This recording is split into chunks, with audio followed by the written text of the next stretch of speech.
सियासत में हर बयान बड़े मायने रखता है। किस बयान पर बखेड़ा खड़ा हो जाए और किस बयान पर संग्राम छिड़ जाए, कुछ नहीं कहा जा सकता। अब समाजवादी पार्टी के विधायक शाहिद मंजूर साहब को ले लीजिए। उनकी एक वीडियो सोशल मीडिया पर वायरल क्या हुई, बखेड़ा खड़ा हो गया। बीजेपी हमलावर है, लगातार उनके खिलाफ बीजेपी के कई नेताओं ने मोर्चा खोल दिया है। शाहिद मंजूर साहब, ऐसा आपने क्या बोल दिया, आपकी बात जो है बीजेपी के नेताओं को चुभ गई? वीडियो क्लिप मौजूद है। मैंने तो किसी नेता के बारे में कुछ कहा नहीं, न किसी पार्टी के बारे में कुछ कहा।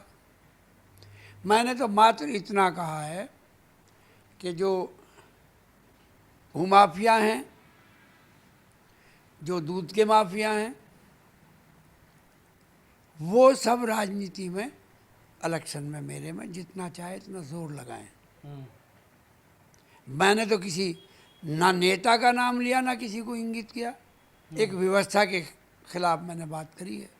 अब उल्टा तीर है, जो चाहे सो पकड़ ले। मैंने तो किसी को कहा नहीं कि ये माफिया है। तो क्या इंतजार में बैठे थे आप ये बयान देंगे और फिर उस बयान को इस तरीके से कर लेंगे? किस तरीके से कर लेंगे? मैं ये पूछना किस तरीके से? जैसे आपकी घेराबंदी कर रहे हैं, ये कह दी, इस बिरादरी को ये कर दिया, उनको ये कर दिया। बिरादरी सब जानती हैं।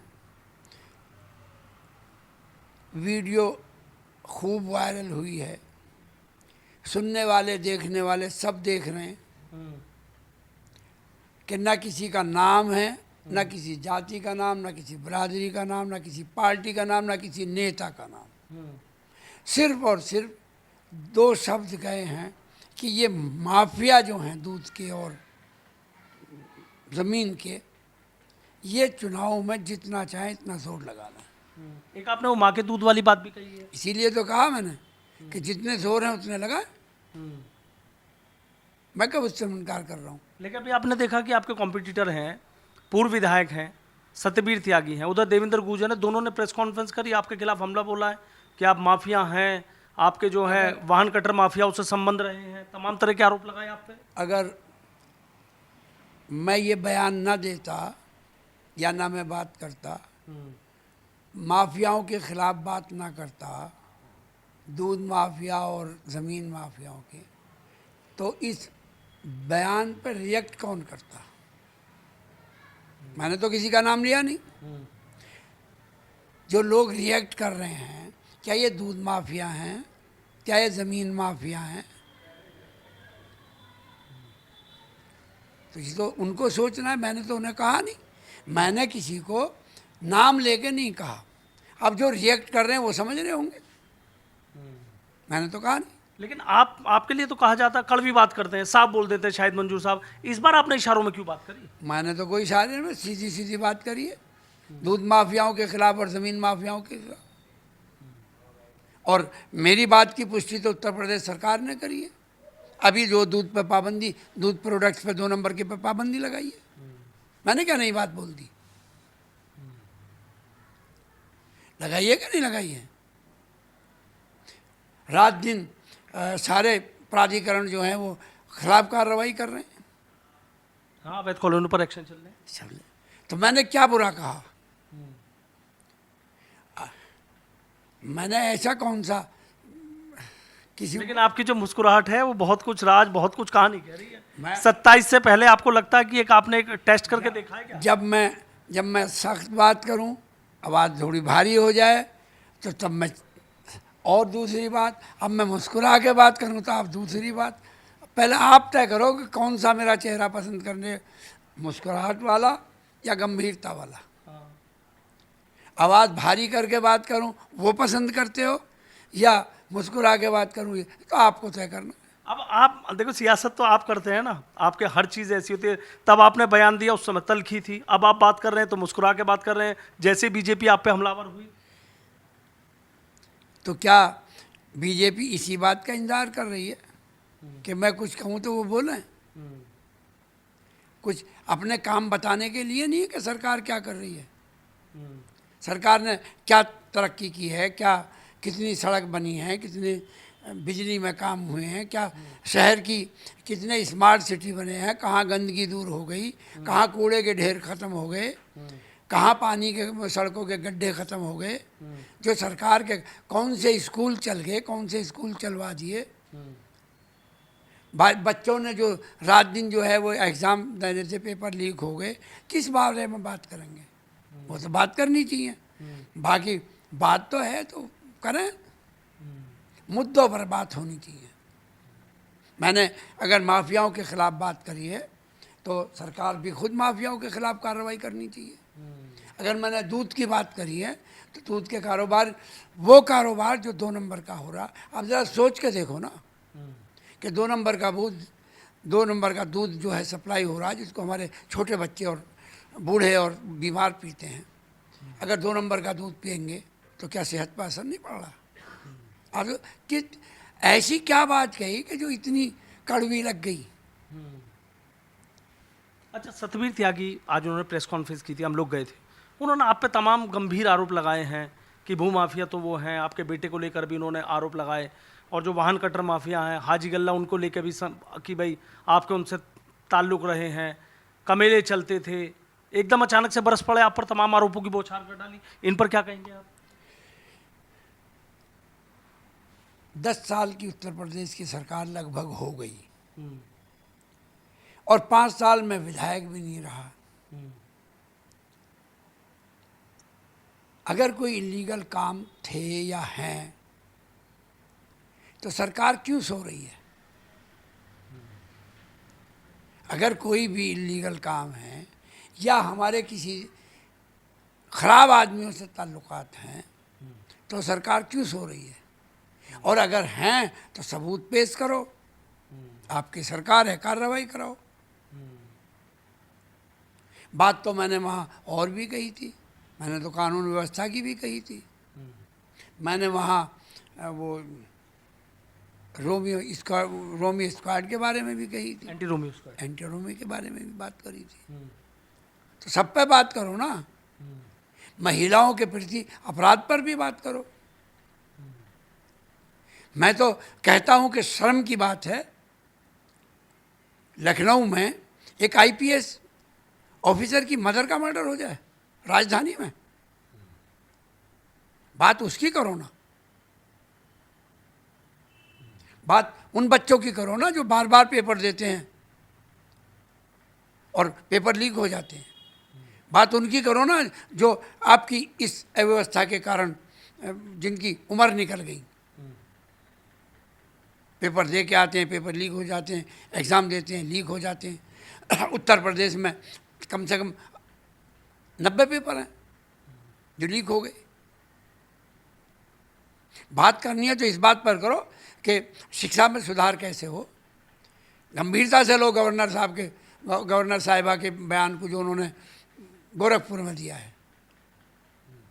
सरकार के लिए शर्म की बात है कि उनकी गवर्नर जो है वो उनके खिलाफ बात कर रही है, उन अव्यवस्था के जो हो रही है, जो देख रही है, उसके खिलाफ बात कर रही है। बात नीतियों की करो। बाबू ये है कि बात निकलती है तो बहुत दूर तक चली जाती है।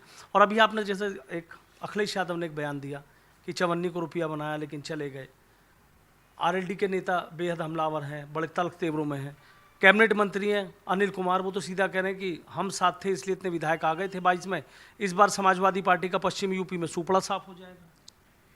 वो भी वक्त बताएगा किसका सुपड़ा साफ हो रहा, वो तो वक्त बतलाएगा। कुछ लोग तो हमारी पार्टी से गए, क्या बात उसमें करनी है? तो समय आ रहा है, बतला देंगे, समय बतलाएगा कि कौन जीतेगा कौन हारेगा। एडवांस में क्या बात करनी। लेकिन क्या लग रहा है वैसे 27 में? अभी पिछले दिनों 24 में चुनाव हुआ था, क्या रिजल्ट आया मुझे ध्यान होगा, 43।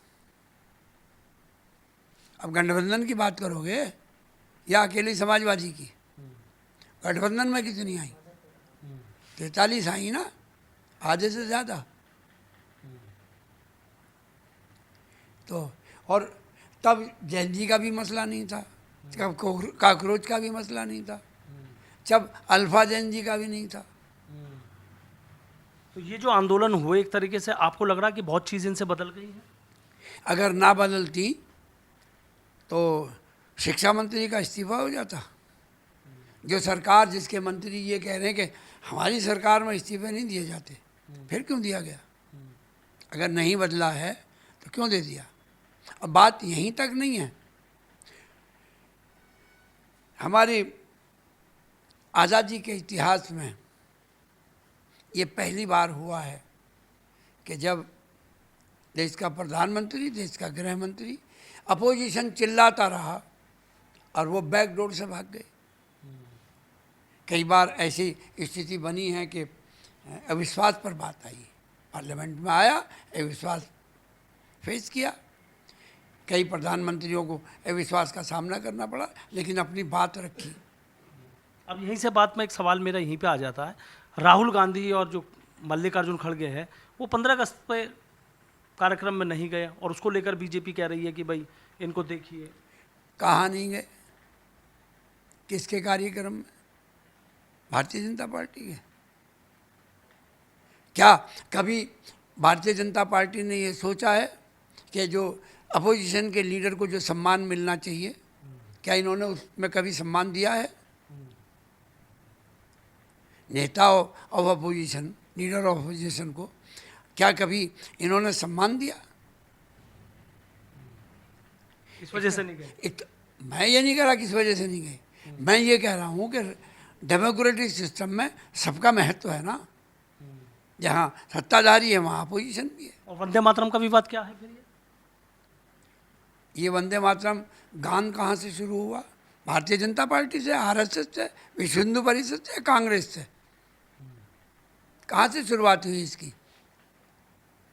और पार्लियामेंट में और असेंबलीज में जब से ये गाया जा रहा, क्या भाजपा की सरकार थी? बात रोटी रोजी की करो, नीट की करो, पेपर लीक की करो, जिन कारणों से आपने इस्तीफा दिया उनकी बात करो। अब अगर हिंदू मुस्लिम का फार्मूला फेल हो गया तो अब दाएं बाएं होगे। अरे आप वंदे मातरम की अगर बात कर रहे हो तो वंदे मातरम तो शुरुआत ही कांग्रेस से शुरुआत हुई है। देश की आज़ादी में ये नारा लगा है, ये गाने गाया गया है, ये तराना गया है, हमारा राष्ट्रीय गान बना है। तो ये तो तब तो ये विरोधी थे, तब कहाँ ये राष्ट्रगान की बात करते थे। तो कुल मिला के देखा जाए, जो आपने किठौर में बयान दिया और उसके बाद जो सियासी तापमान बढ़ा, आखिरी सवाल उस पर क्यों बढ़ा? ये उनसे पूछो जिनका तापमान बढ़ा है, मेरा तो नहीं बढ़ा। मैंने तो कह दिया कि ये व्यवस्था जो है जो माफियाओं की है। आपने तो तापमान बढ़ा दिया। अब तापमान, मैंने तो एक तीर छोड़ा है, पता नहीं किस किस के लगा। ठीक, बहुत बहुत शुक्रिया।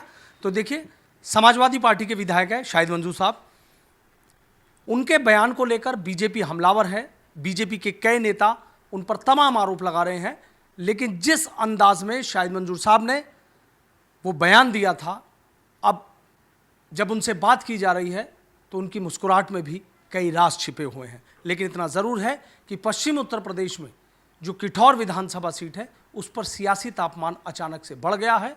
बीजेपी उन पर हमलावर है और समाजवादी पार्टी बीजेपी पर कटाक्ष कर रही है। यानी जो सियासी तापमान है वो बढ़ा हुआ है और अब ये कहाँ तक पहुँचेगा ये आने वाला वक्त तय करेगा। वीडियो जर्नलिस्ट समीर राणा के साथ सनुज शर्मा, न्यूज़ लीडर, मेरठ।